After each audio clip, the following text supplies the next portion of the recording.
Hi guys, good morning সবাইকে। তো আজকে সবার প্রথমে ঘুম থেকে উঠেই বিছানাটা পরিষ্কার করে নিলাম, কারণ ওই বিছানাটা একটু ওই চাদরটা একটু নোংরা হয়েছিল। তো দেখতে পাচ্ছ পুরো বিছানাটা আমি পরিষ্কার করে নিয়েছি। আর তারপর কী কী করি সবই তো দেখতে পারবে। So let's start. খেয়েছিলাম, বাসনগুলো বেশি রাখা হয়নি, যেহেতু কালকে 12টার দিকে খেয়েছি, আমরা অনেক লেটে খেয়েছি। ঘুমিয়ে পড়েছিলাম আমি আর মিঠুন, নানার প্রিন্স ঘুমিয়ে পড়েছিলাম। ঘুম থেকে উঠে দেখি 12টা বেজে গেছে। ডেকে বললাম যে চলো খেয়ে নিই, তারপর খেলাম, খেয়ে দিয়ে ঘুমালাম। তো এগুলো বাসনগুলো বেসিনে রাখতে যাব।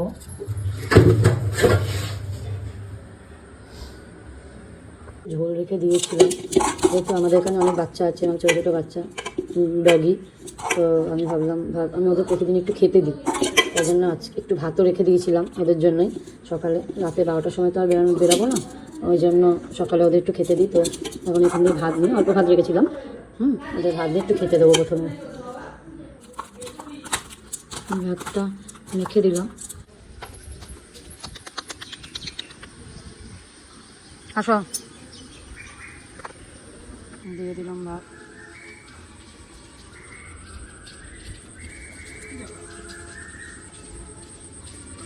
তুই খা, কি রে, যা খা।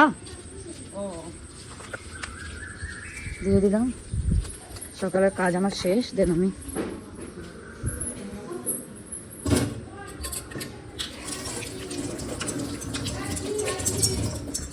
বাচ্চাগুলোকে খেতে দিয়েই হাতে নিয়ে নিয়েছি ঝাড়ু আর কি। তারপর ঝাড়ুটা দিয়ে দেবো। চলে এসেছি এবার মুছতে।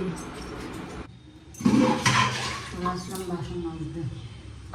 বাসন মাজাও ডান হয়ে গেল। এবারে ব্রাশটা করে নেবো, তারপর স্নান করবো।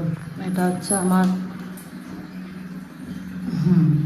Shampoo, scrub, shower gel, face wash, spa. এটা আমার জায়গা। আর এটা হচ্ছে জালি, আমরা বাংলায় বলি জালি, যাই হোক হোয়াটএভার।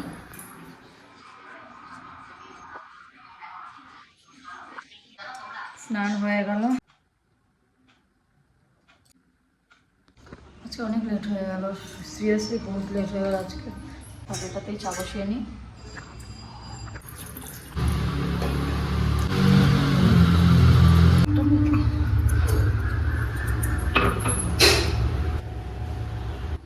হয়ে গেল চা।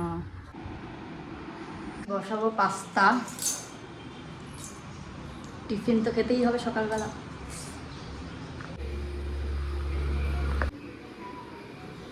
একটুখানি তেল, তাতে পাস্তাটা ভালো হবে। নিয়ে নিয়েছি আলু। প্রথমে পাস্তাটা করবো বলে একটা আলুতেই এনাফ, কারণ আমরা যেহেতু দুজন খাবো তাই। আলু কাটা হয়ে গেল, সাথে পেঁয়াজ কাটা এবং লঙ্কা কাটা হয়ে গেল, এবং পাস্তাটা আমার সিদ্ধ হচ্ছে। পাস্তাটা তুলে নিলাম, বসিয়ে দিলাম। ভাতটা তাড়াতাড়ি করে বসিয়ে দিলাম, ভাত বসিয়ে একটু রিল্যাক্সে আমি এবার পাস্তাটা খেতে পারবো। আমি পাস্তা খেতে খুব ভালোবাসি। কে কে পাস্তা খেতে ভালোবাসো আমাকে কমেন্টে অবশ্যই জানিও।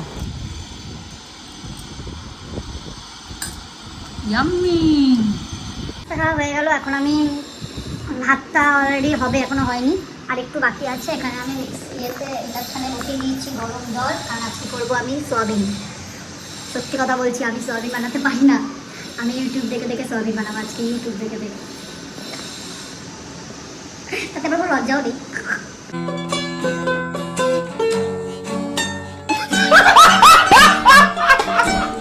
কারণ একটাই, বাবু বলেছে আজকে সোয়াবিন খাবে, তাই জন্য তাই ইউটিউব দেখে দেখে হলেও বানাতে হবে, কিন্তু বানাবো। উঠে গেছে, সোয়াবিনটা দিয়ে দেবো।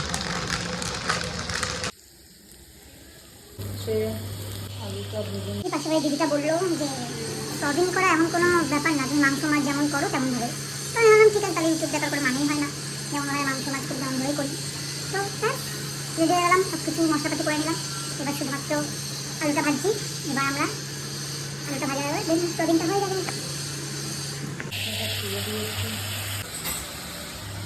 পেঁয়াজ কুচি করা আছে,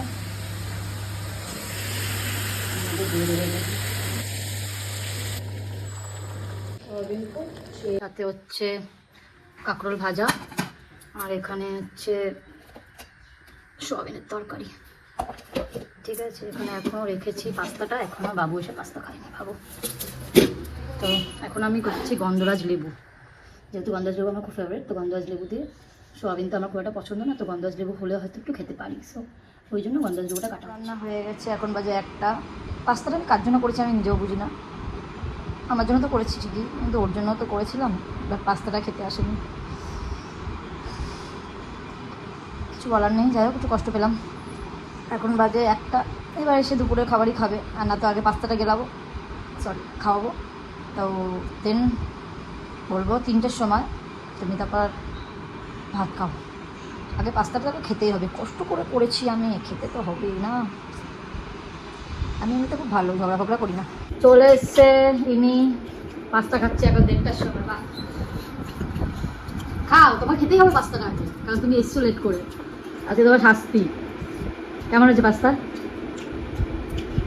ভালো হয়েছে। মন থেকে বলছো? আমার কিন্তু খুব ভালো লেগেছে।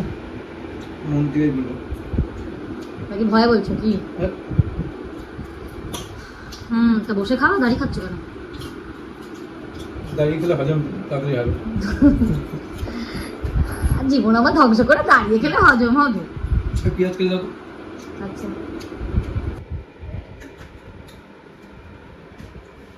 কোথায় যাচ্ছ? থাক, ওটা সব করে থাক। বাইরেটা খোলা আছে, যাও তাহলে লাগিয়ে দাও। আরে ওইটা না, বাইরেরটা তো বন্ধ আছে। প্রিন্স কি করলো? খেলো হচ্ছে ওই পাস্তা, খাওয়ার পর চলে গেল, একটু ঘুমালো, ঘুমিয়ে চলে গেল, আর দুপুরে খাবার খেলো না, বললো আমার পেট ভরে গেছে। আমার পেট বিশাল ভরে গেছে, আমি খাবো না, আমি পরে এসে খাবো বলে চলে গেল কাজে আবার। সো আমাকে একা একাই খেতে হবে এখন। এখন বাজে 3:30 4টে, ওর জন্য ওয়েট করে করে এখন আমাকে একা খেতে হবে। যে কথা শোনাবো কান থেকে রক্ত বেরিয়ে যাবে। ফুল ভাজা সাথে হচ্ছে ওখানে সয়াবিন আমি খুব একটা খাই না, তবু খাবো আজকে অল্প। আর আমার ফেভারিট গন্ধরাজ লেবু। এখন আমি সয়াবিন খাচ্ছি। গুড ইভিনিং সবাইকে।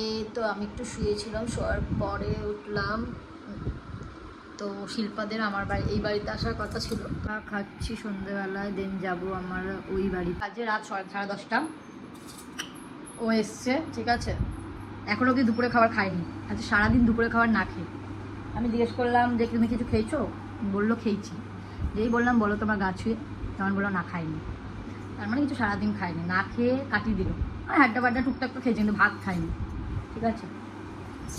এখন বলছে আমি স্নান করে আমাকে বিছানাটা পুরো ক্লিয়ার চাই, মানে এখন স্নান করে ঘুমাবে, ঠিক আছে, মানে এখনও খাওয়া দাওয়ার কোনো প্ল্যান নেই, আজকে মেরে মেরে খাওয়াবো। খাওয়া যায় না। আসুন বসুন, আপনার কি খিদে পায় না মহারাজা?